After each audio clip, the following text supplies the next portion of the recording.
Eta gaurkoan liburu baten aurkezpenarekin hasiko dugu saioa, izan ere Eneko del Castillok Nafarroako historiaren atlasaren inguruko liburua aurkeztu egin du, eta hementxe daukagu liburuaren egile, Arratsaldeon eta ongi etorri Xaloara. Arratsaldeon. Bueno, noiztik zabiltza eta nola bururatu zitzaizun horrelako liburu bat egitearen ideia eta asmoa? Bueno, kartografia eta Nafarroako historia txikitatik gustatzen zaita. Liburua esango dugu naizela 3 urte eta erdi, baina aurretik esango dugu 7-8 urte egon naizela datuak biltzen, eta hasieran ez nuen liburu bat egiteko asmoa. Datuak hartzen dituen gustuko nuelako eta hasi nintzen lehenengo mapak egiten, ikusten nuelako argitaratu eta zirenak datu berriekin zirela apur bat obsoletoak, bai? Eta hasieran nire blogean, Navarlur blogean, hasi nintzen zintzilikatzen, eta historialariren bat interesatu zen, bere liburuan jartzeko, adibidez Iñaki Sagredo, bere liburuan mapa asko agertu ziren duela 4 urte, eta argitaletxeren aldetik bultzatu ninduten liburu bat prestatzeko, gero nire lagunak, familian, eta animoak eman ninduten liburuarekin jarraitzeko, eta 3 urte eta erdiko lana ondoren, liburua hemen dugu. Beraz urte asko ez, daramazu datu bilketarekin, eta ze momentuan erabaki zenuen agian zenituen datu guzti horiek liburu bat egiteko haina zirela? Osa, proposatu zizuten, zuk esan zuen, nik uste honekin igual egin behar dudala zerbait, ez? 2012 urtean, nahiko argi nuen, nuen guztiarekin, bukatuko nuela liburu bat egiten, eta, nire denbora librean egon naiz egiten, eta esaten dizudana.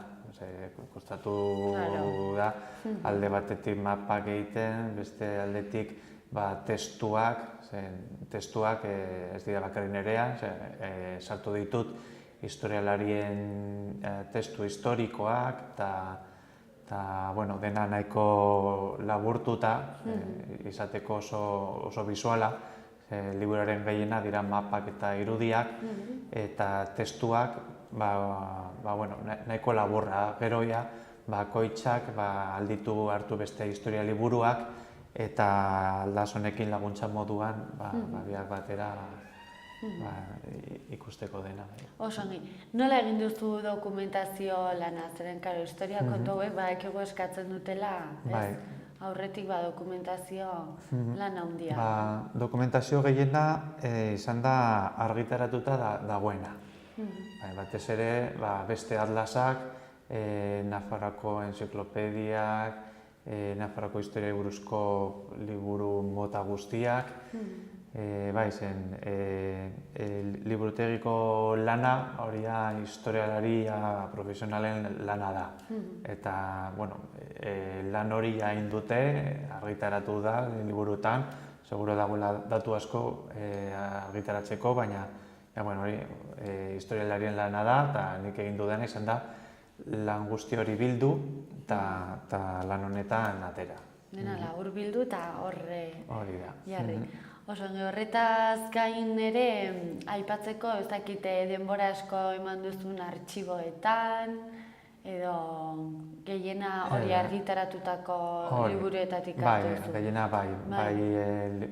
liburutegietan, baita ere interneten dago argitaratuta gauza asko, eta batez ere esan dizudana. Beste atlasak ez bakarrik hemengoak, Frantzian ere badira oso atlas onak, eta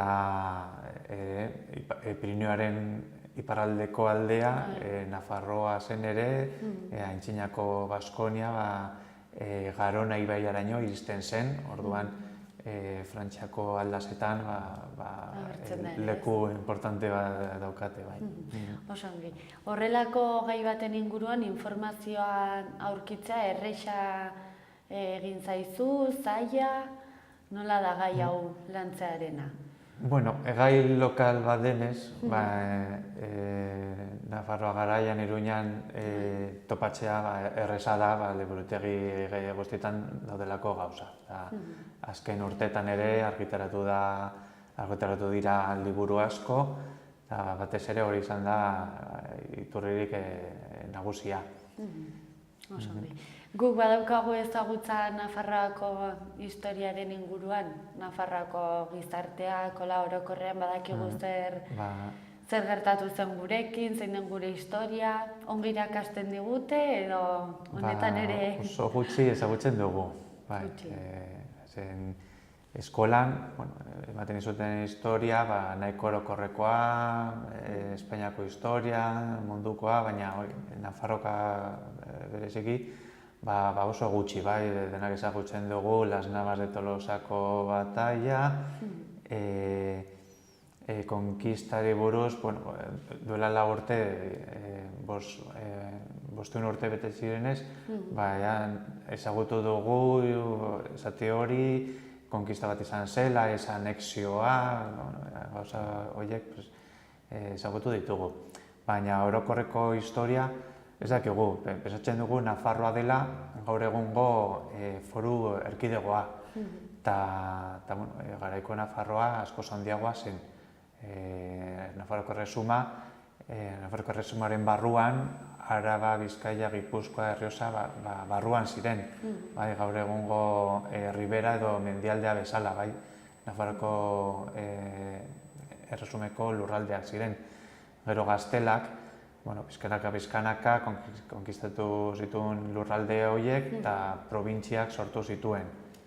Eta esango dugu, hobe ezagutzen dugun historia, dela azken 150 historia, karlista gudetatik gaur egun arte, gutxi gora bera hori da ezagutzen dugun historia. Horretaz gain, zer aurkitu dezakegu liburu honetan? Komentatu didazu, 200 piko liburu bat daukagula hementxe eskuartean, ze eduki... Bai, 3 ataletan zatitu liburua.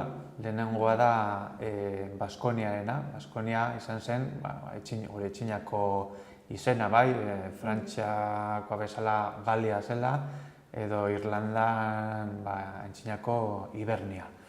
Gure antzinako izena, Baskonia izan zen. Gero bigarren atala izango da gure estatuaren izena, Nafarroa, izan zen munduan nola ezagutzen gintuzten, eta gaur egun arte. Eta 3. atala Euskarari buruzkoa da. Hori da, hitz egiten dut Euskal Herriari buruz, nola Euskara pizkanaka galdu zen, zer emuraino iristen zen, oso jende gutxi, orain baki, Errioxan hitz egiten zela Euskara duela 600 urte, edo Biarnon hitz egiten zela ere, gaur egun, oraindik badira bi herri Euskara hitz egiten zela, eta gara atzera denboran, Euskara iritsi zen Garona ibaiaraino, iaia Bordele edo Toulouse ingururaino.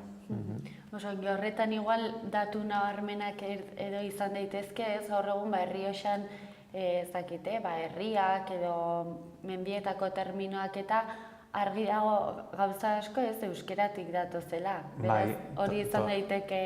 Toponimia bizi dago zentzu horretan, eta hor dago toponimoak adibidez Eskarai. Hori neukamuta, justo. Oja Castro inguruan, hor mantendu zen euskara, tuteren inguruan, baino denbora gehiago. Eta horregatik Errioxako toponimia Erriberakoa baino aberatsagoa da euskararen aldetik. Osongi. Horretaz gain ere, aipatu duzu testuak, mapak, horre euskarri asko dituzula liburuan, ez? Ez da historiako liburu oso trinko hietako bat, letra txikiz eta modu oso errexean, irakur daitekela. Nola egituratu duzu liburua? Bai, liburua batez ere dauka alde batean testuak badituz testu txikiak ere, berezitasunekin. Alde bada testua eta beste aldean mapa, bai? Eskuineko orrian, denbora guztian dago mapa bat, ikusiko dugu mendez mende nola Nafarroako lurraldetasuna nola aldatzen den, konkistekin, eta hori zen ni nahi nuena. Oso bisuala izatea, eta testuak, hor daude historia liburuak, eta gutxi izango duena testu honekin, hor dauka referentzia, irakurtzeko kapitulo osoa bere liburu propioan. Eta mapak egiteko izan duzu laguntza berezirik, edo nola egin duzu mapen lan guzti hori? Bai, mapak, ordenagailu, Photoshop edo halako programekin, eta laguntza izan da laguntza bakarra hori, tresnak, internet oso tresna handia da, topatzeko mapak argitaratu den iaia guztia, eta ordenagailun bidez, orain aldira moldatu, eta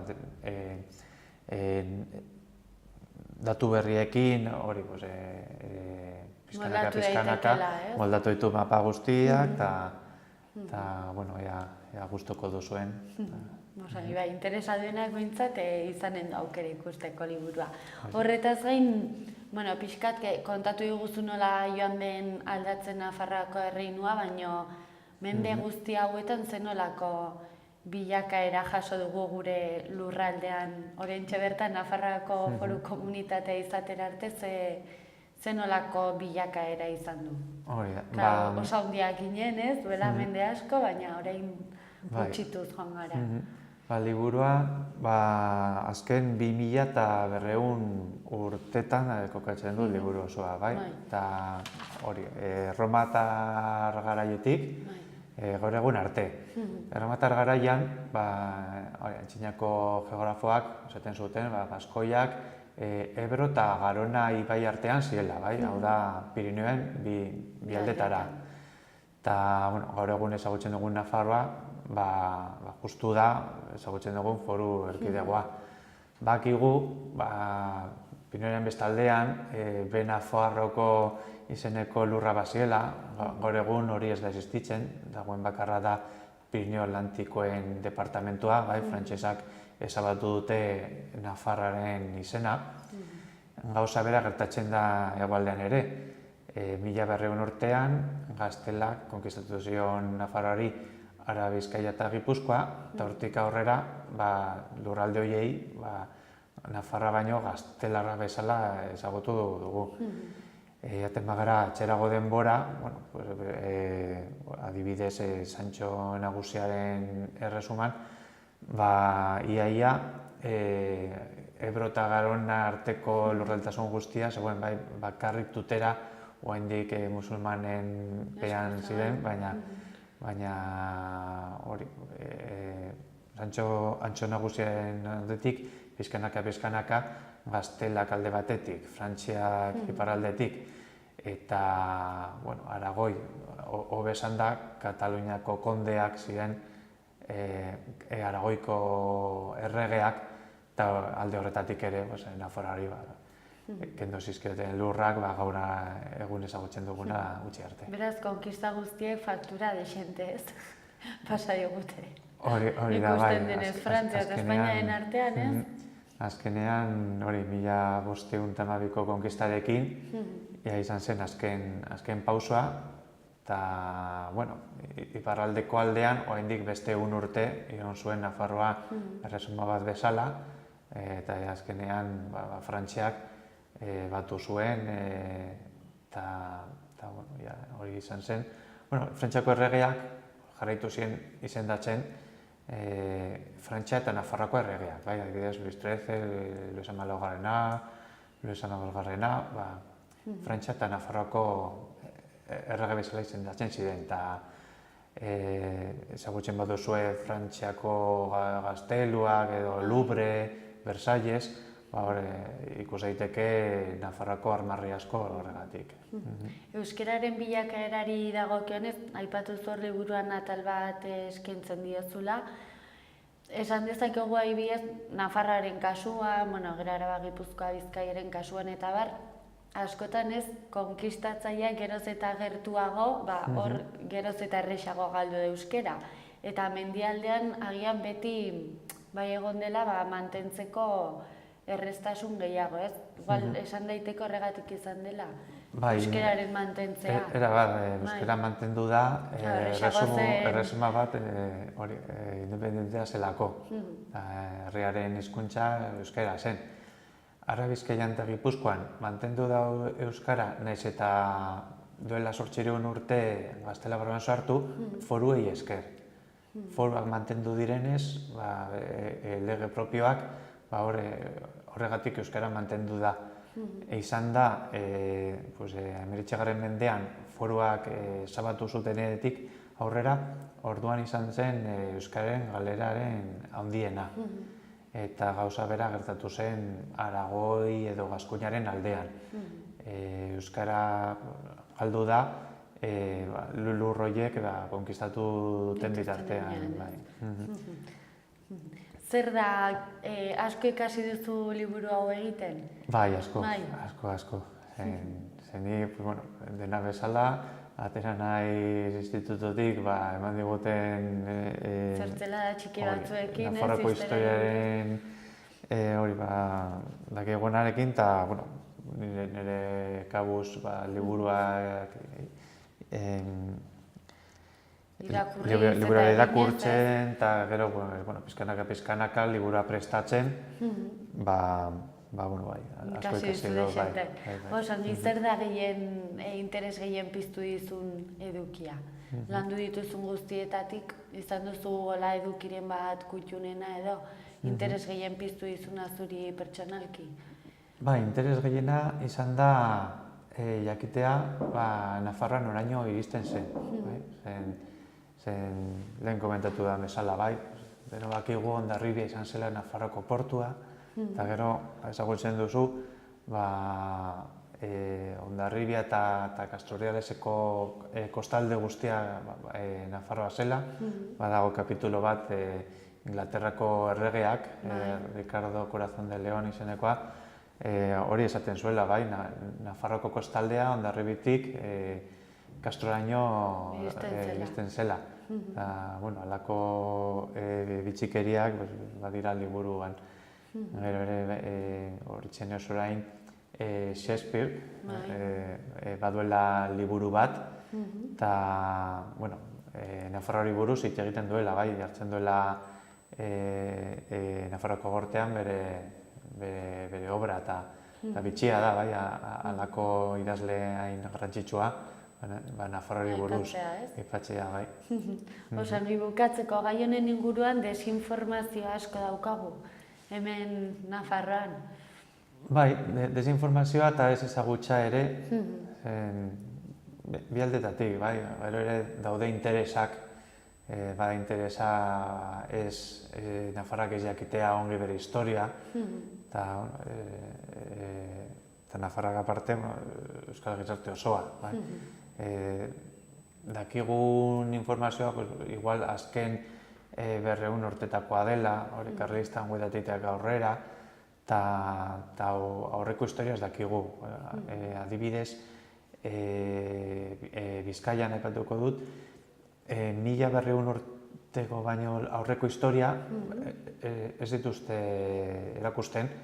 Denak esatu dute, Bilbo fundatu zela 1300 urtean, edo beste herriak 2200 aurrera, 1200 aurrera, eta aurreko historia, Nafarroa zenean historia hori, ez da erakusten.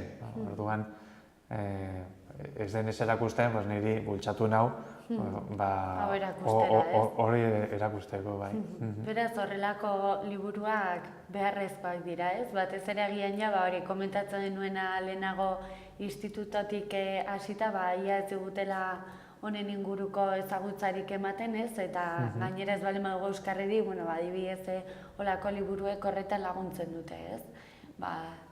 gure historia gehiago ezagutzen. Bai, hau izan daiteke liburu poli bat izateko, bai liburutegietan, institutuetan, historia laguntzeko, edo bakarrik, nahi duena Nafarroako historia ezagutzea, hartze du.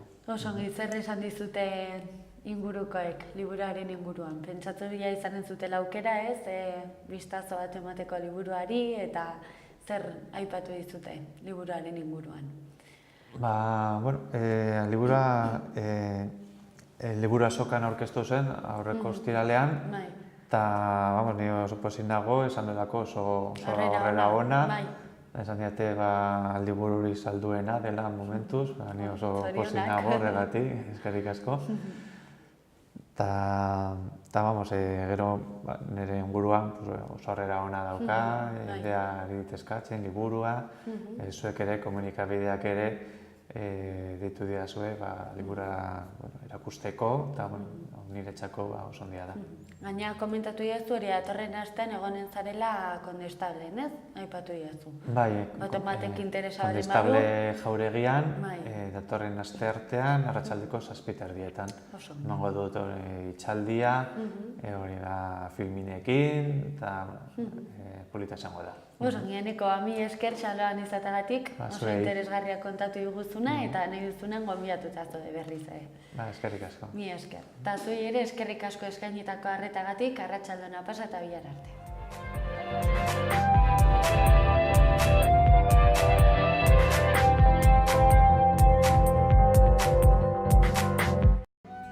Ardiarana gaztandegia, Bertizarana bailarako mikroklimaren eraginpean ondotako gaztak. Kamiku eta Ardiarana. Gazta ona maite dutenentzako zapore usain eta testura ezin hobeagoko produktuak. Kontsumitzaileen errastasunerako formato eta tamaina ezberdinetan komerzializatzen dira. Ardiarana gaztandegia Legasan ahaztutako zaporeak berreskuratuz. Iruñan La Cabaña desguazeak berme osoko eta konfidantzazko ordezko piezen salmenta. Behar dituzun pieza guztiak aurkituko dituzun. Ibilgailu bilketa zerbitzua eskaintzen dugu. Profesional eta langiletara autoen piezak debalde eramaten ditugu. La Cabaña desguazean istripu izandako ibilgailuen tasazio altuena eskaintzen dugu. Profesional eta partikularrentzat arreta personalizatua. Informa zaite 948-303-303 telefono zenbakian. Uharten Zubiarte kalea 13an, Zubiarte Euskaltegia, 2000 urtetik euskalduntze lanetan, 15 urteko lanaren bermea, Nafarroko euskaltegi publiko bakarra, maila guztiak 0tik egaraino, klaseak goizetan eguerditan arratsaletan. Bilatu tartetxo bat euskeran trebatzeko, informa zaite 948-306-091 telefonoan. 2016-2017 ikasturtea. Matrikula epea zabalik maiatzaren 23tik aintzinera, mailak A1, A2, B1, B2, C1 eta EGA titulua. Akreditazio frogak ekainaren 7an idatzizkoa, ekainaren 8an ahozkoa. Gorritxon atsedenerako sistema hoberenak eta loaldi egoki batendako beharrezkoak diren produktuak aurkituko dituzu. 40 urte daramatzagu punta-puntako materialak eta marka hoberenak bezeroaren eskura jartzen. Deskansatzeko sistemetan aditua gara, sofak, koltsoiak, somierrak. Hurbildu eta eskuzabali jasoko zaitugu. Iruña, Gorritxo.